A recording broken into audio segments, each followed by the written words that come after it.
Kim Pao, umamin na? Kilig to the max ang Kim Pao fans sa mga sagot ni na Kim Chiu at Paula Avellino sa kanilang latest interview. Sa panayam sa dalawa na mapapanood sa YouTube channel ng ABS-CBN News, bagamat wala silang direktang pahayag na sila na, nahuhuli naman sa mga sagot nila ang kanilang nararamdaman sa isa't isa. Natanong din ng Kim Pao kung ano ang next project nila after the showing of their film My Love Will Make You Disappear.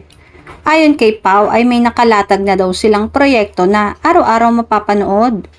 Ibig sabihin ay isang serye ang muling pagsasamahan ng dalawa na iaanunsyo kasabay ng interview kung saan umamin na nga daw ang dalawa sa tunay na estado ng kanilang relasyon.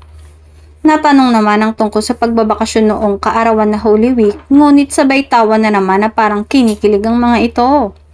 Samantala, nasa ika-5 linggo na ang showing ng kanilang pelikula at sa mga susunod na araw ay malalaman na ang kabuuang kinita ng kanilang pelikula.